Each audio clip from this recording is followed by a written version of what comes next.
Welcome, dear viewers, to a new episode of The Untold, where we're going to know more about our guest's journey in specific details. With that being said, today's guest is very special. She's one of our great colleagues, and we're going to know more about being a TV presenter from female side and perspective with our guest, Sara البكر. We're really happy to welcome with us in the Untold our guest and of course our colleague with us, our presenter Sara البكر. Really happy to have you here. I'm happy as well. Thank you for having me, my family, actually, KTB2, and my colleague, Hiba. Thank you so much. So, of course, at the beginning, I'm very sure when it comes into the audience, they're very familiar with your great work and, of course, presentation when it comes into presenting yourself. But we want to know more about you, let's say, in the beginning, talking more about your background and talking more about your specialty as well. So, tell us, who is Sara البكر? Who is Sarah Al-Bakr? First of all, I'm a simple girl, actually. I'm a civil engineer. I studied civil engineer. Back in high school, actually, I was really admired and considered to be a dentist, actually, at the beginning. But over the time, I shifted completely my thought into civil engineering because I was really actually considered and admired about that massive, let's say, structures all around us. You know, the bridges, the massive landscapes, skyscrapers all around me. So, and then I was asking myself, it's really impossible for let's say, a human being to build such a massive structure. And then I shifted myself into study the civil engineering. Then I applied to higher education, the Ministry of Higher Education, and I was really fortunate to be selected to study in the UK because I always admired the UK, let's say, culture, their accent, even education is really strong and intense. Yes, indeed. So I studied civil engineering like in 2010, and then I graduated in 2015 from University of Surrey in Guildford. This was, let's say, the shifting of my beginning of my life, let's say, after Yeah. graduation from high school. Yes, I mean, talking more about your own passion, starting from the beginning as a, let's say, wanting to be a dentist and then going towards engineering. If you Yes. look at it in that way, I mean, even a dentist is kind of an engineer, but when it comes into building the teeth and structure, so you Exactly. didn't really went really far away, but you really expanded in that kind of, let's say, knowledge and that kind of, let's say, great profession as well. So people would say civil engineer is something very easy. The ones who could see it from, let's say, out of the picture as well. But when you go really and go really dive Yes. towards civil engineering, it's a very massive field, difficult, challenging. So many things could actually be in mind when it comes into the field as well. Tell us about how people do really consider civil engineering. Like, do they really see it as something really simple and you're just a person who's, let's say, building and structuring a building? Well, actually, it's not simple at all, trust me, because I was really struggling while studying civil engineering. Engineering in general is really a harsh, let's say, subject. It's really, as you mentioned, when you dip, I would be deep into this subject, it's really complicated. Right. And it has a lot of responsibility once you be a really complete civil engineer, actually building a bridge or building an instructional actually structure or building a huge building. You should be completely aware about what are you doing. So it was really struggling. It was really a hard subject. But thank God I'm not a dentist now. I'm a civil engineer because I love Yes. being a civil engineer more than being a dentist. Yes, yes. And the most important thing is always to listen towards your own passion and what you really want to be and aspire to be. And you really did manage to do that very great and well. But we Thank want to you. know more about the story of you being, let's say, and finding yourself towards media. Like, tell us about how was that? Like, what was the story behind it? Well, it's a long story, Hiba, let's say. Well, after graduating, of course, I became to Kuwait, and then I involved with the Kuwait Society of Engineers to be just a member, like an engineer member. But my colleagues there in the Kuwait Society of Engineers, they encouraged me to be like involved in the voluntary work. So I became a volunteer in the Kuwait Society of Engineers. And through my involvement through Kuwait Society of Engineers, I invited to many TV interviews there. And in this time, actually, something sparked in me. Yes. I found I really enjoy being in the studio, in the atmosphere, like watching the camera and presenting. And also my colleagues, all they say, and even my family and my friends, they say, "Ooh, Sarah, you are really interesting and amazing while you are presenting on the TV." So I encouraged myself. I pushed myself, say, why not just be and give a try and, like say, involved into Ministry of Information. So since 2016, I was really free. I wasn't an employee back then after graduating, so I was only a volunteer in Kuwait Society of Engineers. So I applied to the Ministry of Information. I had too many courses, and I was really fortunate and privileged to meet too many, let's say, experienced and professional, let's say, presenters, really old professional, and they give me too many information, too many advices, too many skills, and I was really practicing for 4 years. Wow. From 2016 until the early of 2020, I was really practicing and had too many courses, whether in radio or in the broadcasting or like a news anchor as well, how to stand, how to smile, how to present. It wasn't easy at the beginning. It was really struggling. Because, you know, Hiba, my personality, I'm really quiet and shy girl. After like studying abroad, it really shifted my personality, but the media actually shifted that really completely. But after 2020, I became officially, let's say, a TV presenter. Yes, I mean, I really do agree with your family and that support, because you do have this charismatic personality. Thank When you. it comes into, let's say, presenting yourself, and even when it comes into also the audience who are familiar with you here at KTV2. I mean, it's a very beautiful way when it comes into presenting yourself, and also presenting all of, let's say, your ways and methods. I mean, it doesn't really show, as you just said and highlighted, being a shy person is very difficult for you to expound when it comes into, let's say, trying to explore. Exactly. And especially when it comes into media, I mean, shyness is something that you always have to keep it aside, because it's very important for you to have that kind of outgoing personality. Exactly. Which you really master it very well. Thank you, Hiba. Having that said, tell us about that kind of challenge that faced you at the beginning, because you did highlight it. It wasn't easy. It was difficult. Yes. Because you're building, again, going back towards engineering, you are building this personality, building this kind of, let's say, method and that kind of character that you mastered to achieve it well. Well, thank you, Hiba, for that. But yes, I faced too many challenges, too many struggles at the beginning, because it's really a complete, let's say, different world than mine. Like being, as I said, like an employee maybe, or like a Right. civil engineer, or just quiet like this, a volunteer, and then shift into, let's say, exposed to the media. I had too many offers, too many opportunities back then to be in the TV shows or be a reporter, but I had a decision to decline all of these offers, because as I felt that it really doesn't reflect my personality. For example, being a reporter, I don't like being a reporter, for example, or certain type of TV shows. I was waiting for, let's say, an important and, let's say, good, let's say, TV show until 2020. When one of my colleagues, he's a civil engineer as well. I knew him from Kuwait Society of Engineers. He's a tutor in the Kuwait University. And he says, why actually don't be, let's say, a presenter as a civil engineer, do a segment with the environmental awareness back then in 2020. I thought about that a long time, because, okay, I said it's really interesting. Right. Now I'm going to be a TV presenter and a civil engineer at the same time. Right. Because a part of our studies is about an environmental issue. So he said, why not to be like a presenter and about the awareness about the environment? So I applied to be a part of a show. It called back then Sunshine in 2020, and I presented, let's say, the environmental awareness segments, about 7 or 8 episodes. And then all the, let's say, the staff there, they said, wow, she's great. Why should it be with us in the studio? And also it was really another shifting. Back then, I actually accepted to be in part of a Sunshine show, now rebranded to be a Good Morning Kuwait, which I'm still actually a main part of Good Morning Kuwait, is like a part of my life as well.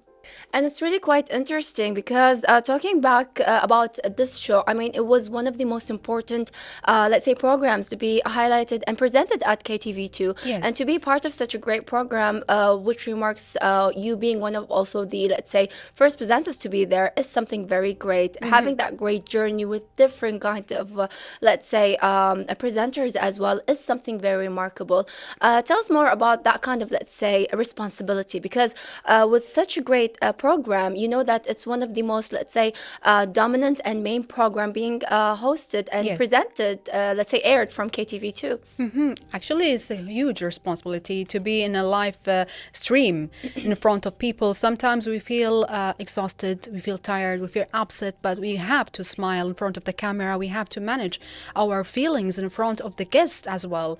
Some of the guests actually came a little bit shy, a little bit quiet, a little bit upset somehow, Yeah. some reason. Right. But I managed to actually deal with them, calm them before actually the interview. And it's really challenging because I have to manage my own feelings and manage let's say, the guests' feelings. And I want to just make the episode really smoothly and fine until the end, even if I'm, let's say, tired or exhausted, for example. Yeah, and it's not only about the guests, even your colleague, the one Exactly. who's aside you. I mean, it wouldn't be, let's say, that kind of energetic morning if you don't have that kind of great relationship with all of them. So it's very beautiful to have that kind of great bond and relation, and Yes. to reflect it also to the audience as well. So with that, all of great experience that you managed to accomplish and to have it very well presented at the same time, tell us about that kind of, let's say, knowledge that you learned so far. Well, the knowledge actually, being a live stream in the morning shows really can teach you too many things. Right. We face too many struggles, let's say, in the studio, but every situation can teach me, let's say, a lesson, for example. And as I mentioned before, being an officially TV presenter, I learned too many from the professional and experienced ones, like above me, like, for example, Dr. Sulaiman Al-Asrousi, and many names actually. Maybe I will forget one of Right. them. But Dr. Sulaiman Al-Asrousi, I sent him warm greetings because he was one of the main, let's say, hosts in the Good Morning Kuwait. He taught me too many, let's say, from his experience and how to be confident. And even all the presenters who taught me how to be confident, how to be energetic, as you mentioned in the show, even though I have to raise away all my, let's say, normal life and put it on my back of my hand and then back of my back, let's say, and then I have to be a completely different person in Right. front of the camera. So it's really amazing. And you know, Hiba, media actually opened too many doors, too many, let's say, opportunities that I've never imagined. For example, as I mentioned, it shifted my personality. It gave me more open to communicate with too many people. For example, have too many relations, how to improve my communication skills, how to be more confident, how to manage my, let's say, feelings, how to deal with other people with different personalities. So that's how actually media really taught me and raised my knowledge. Yes, and it's very beautiful to hear about these great lessons that you managed to accomplish and learn. And of course, we're going to expand in our interview more and more in specific details about you, Sarah. But dear viewers, we're going to head to our first break and then we'll be back. And we're back, dear viewers, to continue with our guest, Sarah AlBaker. So one of the most important things today, if we're talking about working as a presenter, today we can see that media is playing a very great impact and trying to always be aside to what's always happening and trending, which is social media platform as well. Yes. Tell us more about how important it is to, let's say, present yourself as a presenter on TV, and also taking social media aside to help and support that kind of field as well. Well, me personally, actually, I admire privacy. I'm not really active in social media, but there is some people really confused between being a really famous or active in social media that really equal to be a successful person, Right. or successful TV presenter. Right. It's really a different aspects, different matter, being successful and being a famous.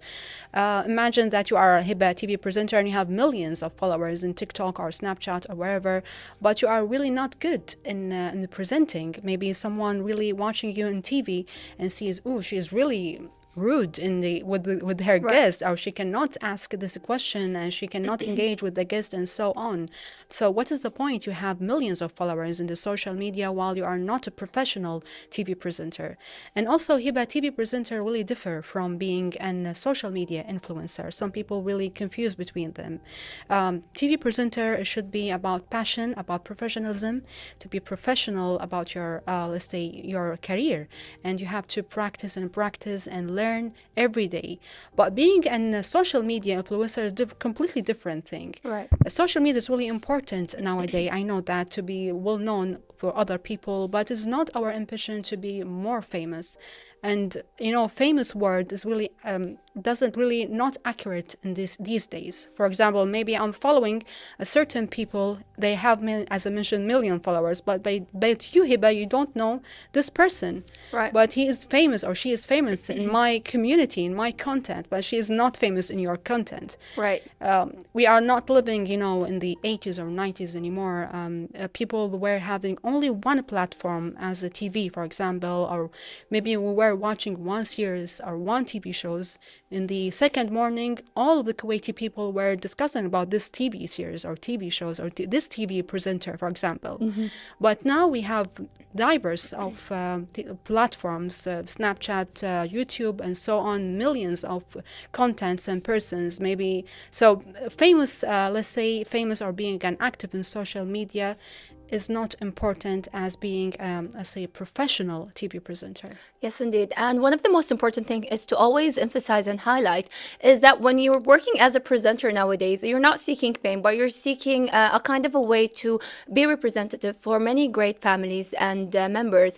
Today, when we're talking about KTV2, it's one of the, let's say, popular family channel. I mean, everyone is really watching it. We can see the feedback from mothers today, parents who are really eager to have this kind of tradition on having KTV2 as their own, let's say, channel to be there. I mean, it has very great shows and it expands nowadays with many varieties of interest as well. So having that is very important, and we're really lucky, to be honest, to have such a great, let's say, channel still being there and presenting itself for the audience as well. So one of the most important thing for a presenter is to always be in the point where they present themselves in very, let's say, specific shows and very important, let's say, moral shows that they see themselves in.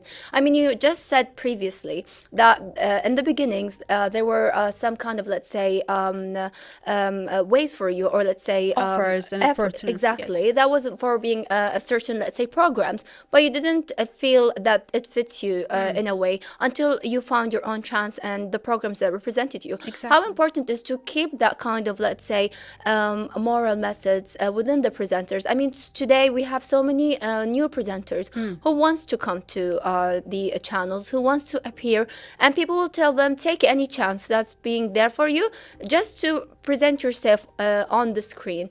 So how important is to always keep that kind of, let's say, moral idea of I want to present myself in the right way and in the right time? Well, Hiba, it's very important to present your own self.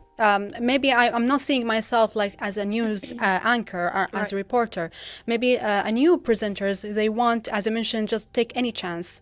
Maybe he will ruin actually his future. For example, maybe he cannot be, for example, or fit into the news anchor, for example. So he should wait until the chance comes to him or comes to her. While that, he should practice and learn more, and he will get what he wants or what she wants. Yes, indeed. So as a TV presenter, this opens many different aspects, as you just said and highlighted. One of the things that could, let's say, open for a TV presenter is to be a host and an MC for different kind of events and so. So tell us about that kind of experience as well, like how well fortunate was your experience alongside the way? Well, my first, let's say, being an MC, let's say, experience being an MC was in Kuwait Society of Engineers as well, back in 2018.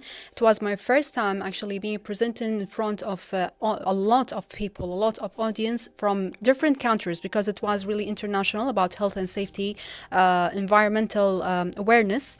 So it was also bilingual. So I have to translate both in Arabic and English. It was really a huge responsibility back then. I remember it was really, I was thrilled. I was enthusiastic and excited. At the same time, I was really scared actually.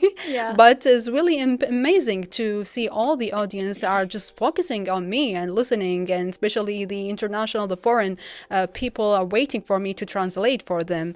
So I felt really important there. I mean, working as a TV presenter has its own responsibility. But even for an MC, it's also more bigger responsibility because it's a one-to-one interaction with the audience. Which could actually affect even the representation. let's say, talking about how great and enthusiast that you can actually be, which is also, I'm very sure you actually, let's say, started to adjust with it with an experience and with time Exactly. as well. So lots of great things actually happen, let's say, back at the scenes when no one actually see it, and so many stories do actually happen when it comes into the presenter with a guest, with other colleagues, and so on. So what are the things that keep always, let's say, into your mind when it comes into having these memories and moments alongside your journey? Well, I have too many great memories with my colleagues, especially my second family in Good Morning Kuwait or so on. It's almost, let's say, mostly, let's say it's happy and funny, let's say memories, Yes. thankfully and thank God. But as I mentioned previously about one of the guests, some guests actually comes really upset or angry or shy. So I have to handle and manage their feelings. It was really, crucial back then. Right. But rather than that, it's really an amazing and funny moments. Yes. We respect each other and, Yes. Yeah. So working in the morning show needs more time. Yes. And you have to have that kind of, let's say, sense of routine where you sleep early, wake up early to have that kind of Exactly. energy. So tell us about that kind of experience that you actually face every morning when it comes into Good Morning Kuwait. Well, it was at the beginning so challenging because I have my primary job Right. in the morning, and also I have to reschedule my whole sleeping schedule, and Right. also even all the responsibility I have in my personal life. It was challenging at the beginning, but I managed to maintain a healthy balance, to sleep early and then wake up. It's really a responsibility. I have to wake up very early to go to the morning show. And also, I managed to balance all my responsibility. And Hiba, also still now I have too many offers about different TV shows, but I cannot manage all of them because I Right. really admire my personal life. It's really to stay in the healthy balance in your life, to give more and more in your career. Yes, indeed. So this is where the challenge face, especially female presenters, Yes. the wardrobe, the closet, so many things. I mean, especially if you have different jobs, that means that you have different personalities. I mean, being an engineer needs an outfit, being a TV presenter in the morning needs different color outfits, Exactly. and then different shows alongside for it. So tell us about that kind of challenge. I mean, they always say a TV presenter, especially if she's a female, she has lots of clothes in her closet. Exactly, Hiba, and you know that we have too many, uniform. As you mentioned, my primary job as an engineer, it has its own special, uniform. But in the morning show, my Good Morning Kuwait should be a bright and freshy colors. Yes. Whilst if I have another, let's say, formal conference, it should be a really formal, dress and suit. So we have to consider all of that, especially if you have too many shows in the week. So I have to consider and, have to combine all of the outfits, really struggling. Yeah. Yes. So what we can do, we Indeed. love this work. Indeed. It's, I mean, a lot of great effort being presented, and even when it comes into the audience, they all appreciate that great effort that a presenter actually managed to present by the effort that she actually have, of course, during her time Yes. and during her, of course, program. With that being said, one of the challenges I'm very sure that faces a person is always to be on time, always to be there, precise, neat, prepared. So these are the things that people behind cameras and behind screens don't really see. They always think that the presenter comes, all the questions are really set, I know. and they're let's say just a mind set when it comes into that. But it's really difficult preparing. really So difficult, yeah, so Hiba. tell us about that. Yeah, it needs actually more dedication, more discipline, resilience to be really a professional, not say professional, maybe successful TV presenter. As you mentioned, you have to be on time, you have to be prepared, you have to pull away all your, let's say, personal life and just focus on this moment about the TV show, about the guests and the content. So it's really harsh and difficult to shift your personality, actually. Right, yeah. And especially when we're talking about personality, which let's say say you highlight something very important, is that when it comes into formal programs, you have to have that kind of formal personality, while it's vice versa. If it's a program that needs to be, let's say, more as the Untold, more of, let's say, a talkative show, or let's say a Yes. talk show, it needs to have that kind of relaxed personality as well. So Exactly. people would consider this is very difficult to be able to shift and adjust with different kind of mood and with a different kind of guests and so on. So tell us about that kind of shift. Like, is it really difficult? Well, it was difficult at the beginning, but I used to now, especially Good Morning Kuwait. Sometimes we have, let's say, a talented child, for example. Right. So I have to be more flexible, more fun, with him or with her.